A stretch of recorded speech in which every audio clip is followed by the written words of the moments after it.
നമസ്കാരം. അമ്പലപ്പുഴ മണ്ഡലത്തിലെ തോട്ടപ്പള്ളി സ്പിൽവേയിലും പൊഴിയിലും തന്നോട് ആലോചിക്കാതെ കുട്ടനാട് എം.എൽ.എ റെജി ചെറിയാൻ സന്ദർശനം നടത്തിയതിനെ ചൊല്ലി ആലപ്പുഴയിൽ ജനപ്രതിനിധികൾ തമ്മിൽ കടുത്ത രാഷ്ട്രീയ വാക്പോരാണ്.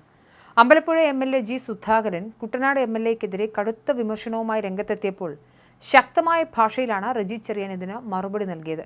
ഒരു എം.എൽ.എ മറ്റൊരു എം.എൽ.എക്ക് മുകളിൽ അധികാരം സ്ഥാപിക്കാൻ ശ്രമിക്കുകയാണെന്നും ഇത് വ്യക്തിപരമായ കടന്നുകയറ്റമാണെന്നും മുൻ മന്ത്രി കൂടിയായ ജി സുധാകരൻ കുറ്റപ്പെടുത്തിയിരുന്നു.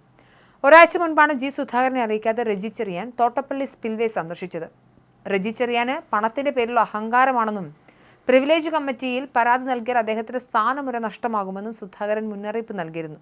റെജി ചെറിയാന്റെ ഉടമസ്ഥയിലുള്ള വലിയ സ്ഥാപനത്തിൽ പല പ്രമുഖ രാഷ്ട്രീയ നേതാക്കളും മദ്യപിക്കാൻ പോകുന്നുണ്ടാകാമെന്നും താൻ അവിടെ മദ്യപിക്കാൻ പോകാത്തതുകൊണ്ട് തന്നോട് സ്നേഹമുണ്ടാകില്ലെന്നും സുധാകരൻ പരിഹസിച്ചിരുന്നു.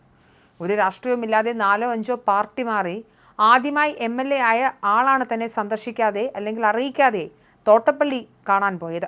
ജലസേചന വകുപ്പ് മന്ത്രിയുടെ ആളായാണ് ഇയാൾ പ്രവർത്തിക്കുന്നത്. സ്പിൽവേയിൽ തകർന്നു കിടക്കുന്ന ഷട്ടർ നന്നാക്കാൻ പറയാൻ ഈ എം.എൽ.എക്ക് ധൈര്യമുണ്ടോ എന്ന് ചോദിച്ച സുധാകരൻ കരിമണൽ കള്ളക്കടത്തുമായി ഇതിന് ബന്ധമുണ്ടോ എന്ന് സംശയമുണ്ടെന്നും ആരോപിച്ചിരുന്നു. കരിമണൽ കയറ്റിയ ചില ലോറികൾ അടൂരിലേക്ക് പോകുന്നുണ്ടെന്നും ഒരു കളക്ടർമാരും ഇത് മര്യാദയ്ക്ക് നോക്കിയില്ലെന്നും സുധാകരൻ കൂട്ടിച്ചേർത്തു. റെജി ചെറിയാന് സമ്പത്തിന്റെ അഹങ്കാരമാണ്. നിയമസഭാ പ്രിവിലേജ് കമ്മിറ്റിയിൽ പരാതി നൽകിയാൽ റെജി ചെറിയാൻ ശിക്ഷിക്കപ്പെടും. റെജി ചെറിയാൻ വലിയ സ്ഥാപനത്തിനുടമയാണ്. ഞാൻ അവിടെ വെള്ളമടിക്കാൻ പോകാത്തത് കൊണ്ട് എന്നോട് സ്നേഹം കാണില്ല. അവിടെ വെള്ളമടിക്കാൻ പോകുന്ന നേതാക്കന്മാരെ എനിക്കറിയാം. 63 വർഷമായി രാഷ്ട്രീയ പ്രവർത്തനം നടത്തുന്നയാളാണ് താനെന്നും ജി സുധാകരൻ പറഞ്ഞു. ഒരു രാഷ്ട്രീയവുമില്ലാതെ 4-5 പാർട്ടി മാറി ഇപ്പോൾ എം.എൽ.എ ആയ ആൾ ഞാൻ അറിയാതെയാണ് തോട്ടപ്പള്ളി സന്ദർശിച്ചത്. അതും ആദ്യമായി എം.എൽ.എ ആകുന്നയാൾ. ജലസേചന വകുപ്പ് മന്ത്രിയുടെ ആളാണ്. സ്പിൽവേയിൽ തകർന്നു കിടക്കുന്ന ഷട്ടർ നന്നാക്കാൻ പറയാൻ എം.എൽ.എക്ക് ധൈര്യമുണ്ടോ? കരിമണലുമായി ഇതിന് ബന്ധമുണ്ടോ എന്നും സുധാകരൻ ചോദിച്ചു. എന്നാൽ ജി സുധാകരൻ ഇപ്പോഴും CPM-ലാണെന്നാണ് ധരിച്ചിരിക്കുന്നതെന്നാണ് റെജി ചെറിയാൻ തിരിച്ചടിച്ചത്. താൻ തോട്ടപ്പള്ളിയിൽ പോയത് മണ്ണു വാരിക്കൊണ്ടുപോകാനല്ല. ജി സുധാകരൻ മന്ത്രിയായിരുന്ന കാലത്തും അവിടുന്ന് കരിമണൽ കൊണ്ടുപോയിരുന്നുവെന്നും ആ സമയത്തൊന്നും സമയബന്ധിതമായി പൊഴി മുറിച്ചിരുന്നില്ലെന്നും അദ്ദേഹം ആരോപിച്ചു.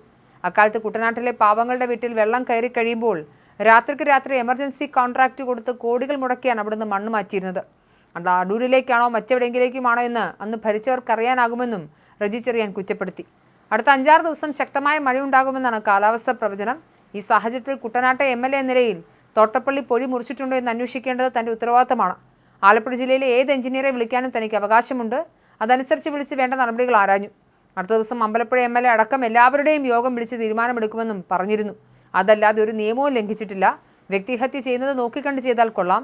തങ്ങളുടേത് UDF ആണെന്നും ജനാധിപത്യ പാർട്ടിയാണെന്നും വ്യക്തമാക്കിയ റെജി ചെറിയാൻ ഇവിടെ ആരുടെയും രാജാവാകാൻ ആരും ശ്രമിക്കേണ്ടെന്നും അതിന് തങ്ങളെ കിട്ടില്ലെന്നും ഉറപ്പിച്ചു പറഞ്ഞു. തന്നെ വ്യക്തിപരമായി അധിക്ഷേപിച്ചാൽ ശക്തമായ ഭാഷയിൽ തിരിച്ചു പറയുമെന്നും കുട്ടനാട് എം.എൽ.എ നയം വ്യക്തമാക്കിയിട്ടുണ്ട്.